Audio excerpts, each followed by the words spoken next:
My experience started, it was a tax season. I'm an accountant. I was very overweight at the time, and it was an extended tax season because of COVID. And so it extended into May.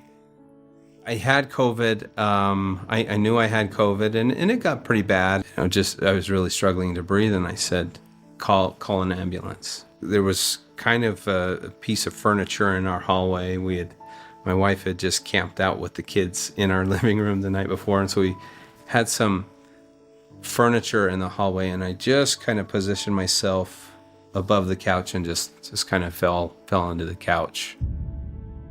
I remember little bits of the ambulance ride, but really not much of that. My mother did arrive eventually, so my wife left the kids with her. She came to the hospital, but immediately after that, they put a tube down into my lungs to give me air, and I really violently reacted to that. I don't remember any of that, but I violently reacted to that. And this was about the time where people were really becoming aware of intubation and the seriousness of that. And the word was moving around the neighborhood quick. Frankly, moving around the world quick. I have a lot of friends, even in the Philippines, that kind of knew of my situation. And the word was moving around, and the consensus was mostly, he's going to die. I was in this comatose state, but they all continued to pray for me. While I was in this comatose state, I was a little more aware than I would ever want to be. And what that meant is that I was seeing the nurses come in. I was very aware of them. They were coming in, they were looking at me, they wouldn't talk to me. I thought that because talking is so second nature, I thought that I was able to communicate with them, but I wasn't, and they were just ignoring me, and I just felt that something was dangerously wrong. And that basically that week and a half felt like 3 months.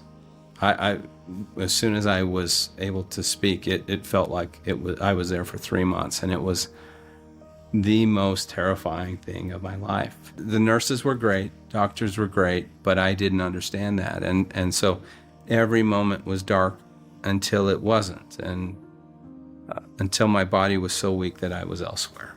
And it was beautiful, it was white, and it was clean. And my first thoughts were, now I don't think I was allowed to understand where I was at, but my first thoughts were, this must be, this must be virtual reality, because I've never seen a place that looks this clean and smells this nice and is this well built.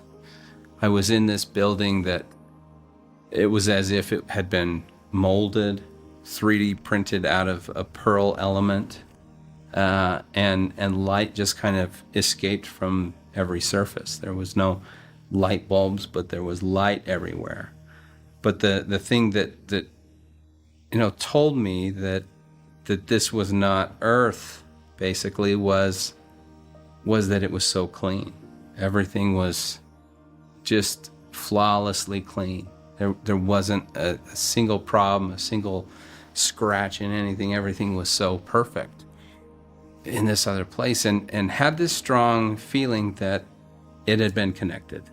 On my behalf, it had been connected. This way had been connected, that I was there. But at this time, I had totally forgotten that crisis, that what felt like a months long crisis. I had totally forgotten about that. And I just sat in this place and admired the beauty. And for a time I knew there were two people. I don't know why I knew there was a second person, because I didn't see a shadow. I didn't hear anything. I just knew there were two people.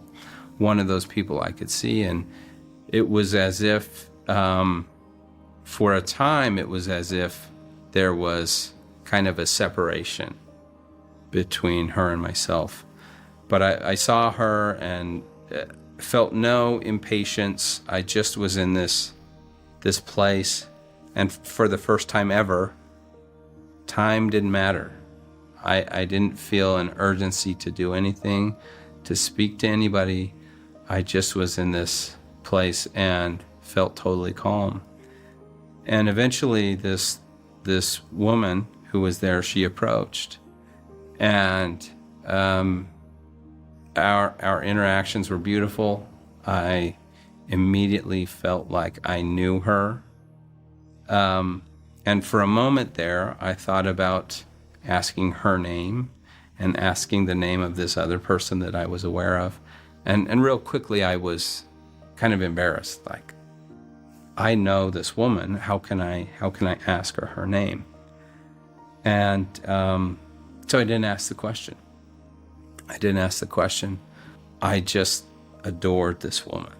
I just looked at this woman and just could not get over her beauty. But I felt this massive feeling of love that I've never felt on this earth. And even before she approached, I just felt that love. I felt overcome with love and understood that this was a special place.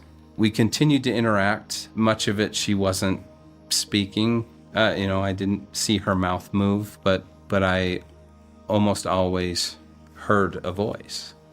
And then in some of it was like information was downloaded. I immediately understood that this woman was very interested and very concerned about my children.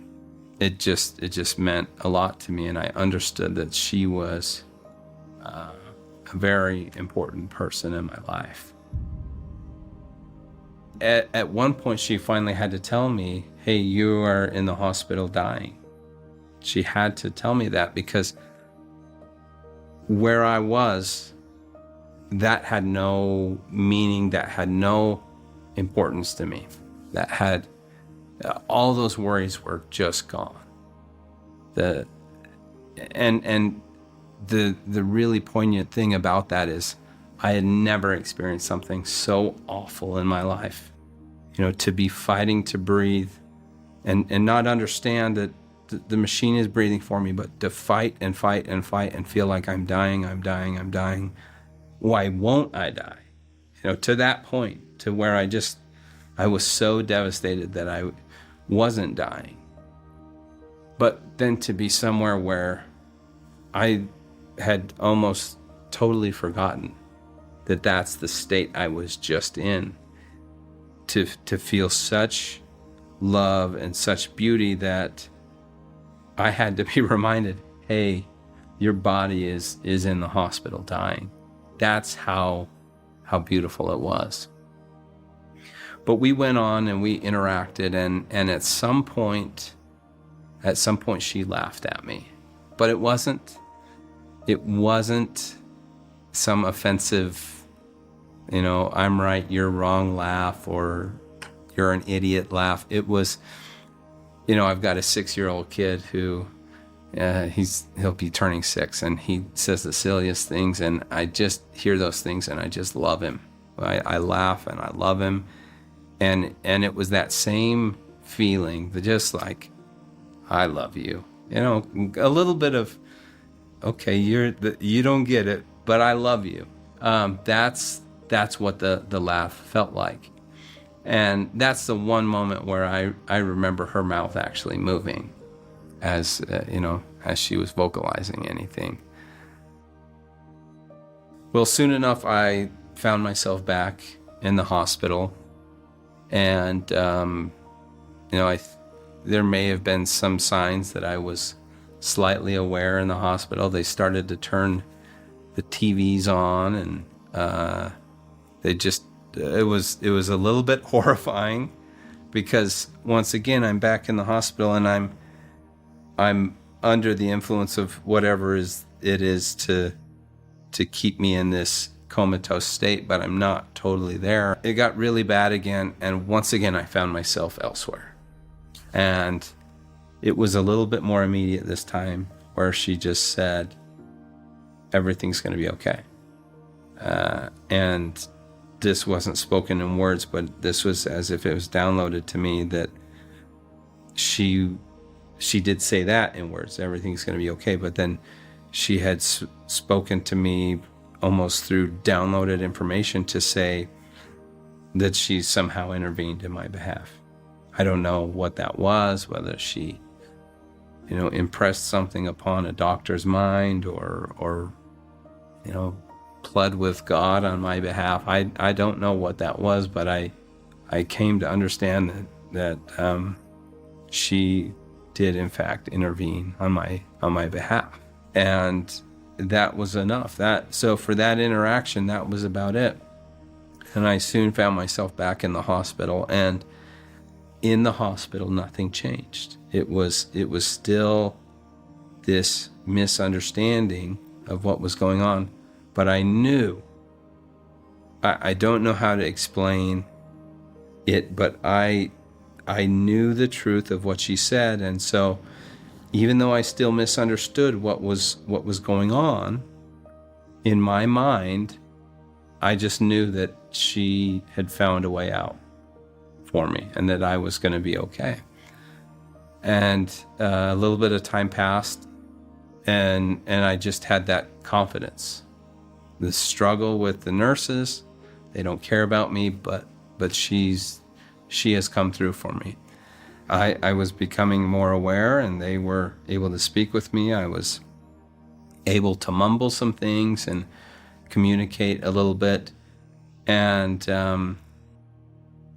there was one part where I still was in not a very lucid state, or not a state where I could speak very well. And one last time I was shown an image, and it's like I wasn't allowed to fully remember this image, but in that image there was my family, and there were a couple of other individuals there, and she spoke to me one more time. I was in the hospital. This was my only moment of peace in the hospital, but she spoke to me one more time, and she said, everything's going to be okay. We will be whole again. I went home and really felt sorry for myself. And part of that feeling sorry for myself was I tried to understand what I had seen, and I tried to, through the lens that I had viewed it. And I truly think that I was absolutely not allowed to understand where I was. Or else it would have been kind of like a mindless guess. Like, of course I was in the spirit world. Of course I was on the other side. It would have been, it was stereotypical, right? There was, even in the distance, there was a little bit of haze, a cloudy haze. And it just, if I could present that image to somebody, they would say, oh, this guy is presenting an image of heaven or of the spirit world. Because it was more beautiful than anybody could have ever presented it.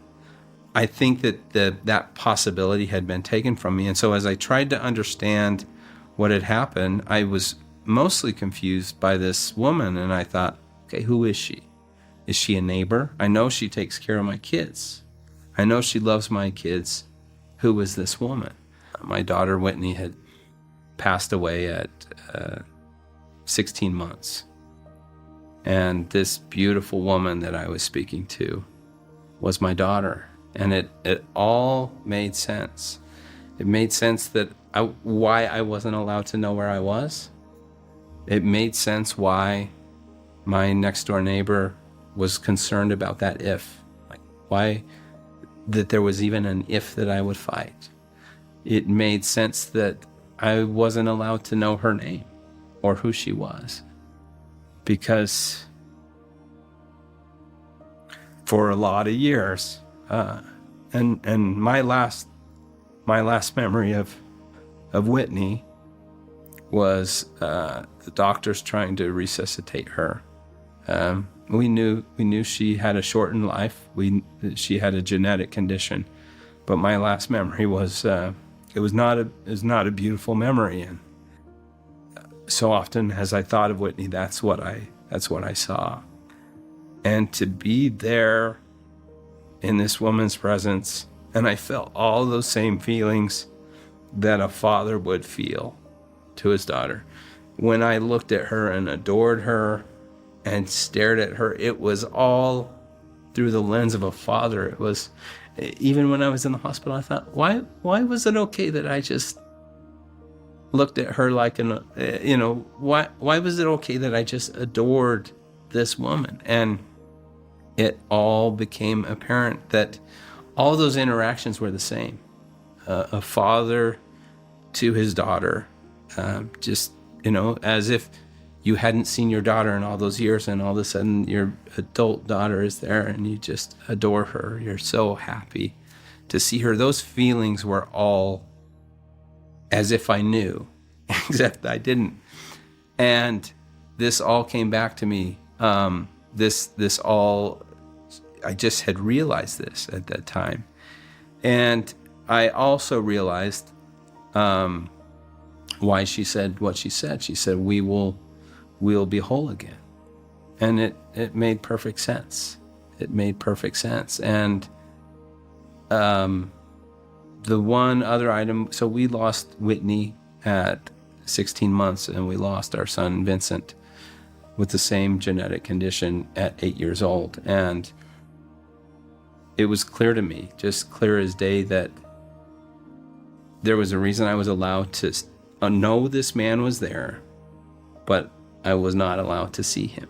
Vincent, he was a little healthier and he looked a little bit more like us. In fact, I have a son now who looks a lot like him.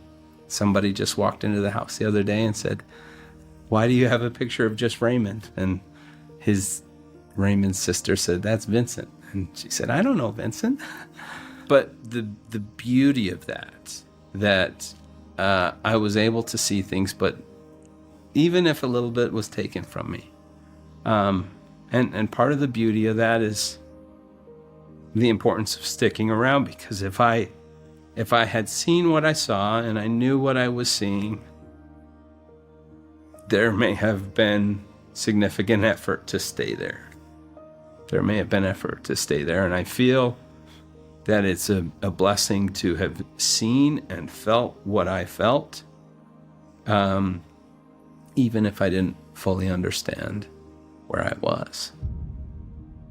I don't think it's, for somebody to grow up in the most horrid of conditions. I have this faith that as they cross over, they experience just tremendous beauty to the point that all of that can be forgotten. Now, it doesn't mean that we overlook those things. I feel a greater obligation to take care of people, to do the right things and to take care of people.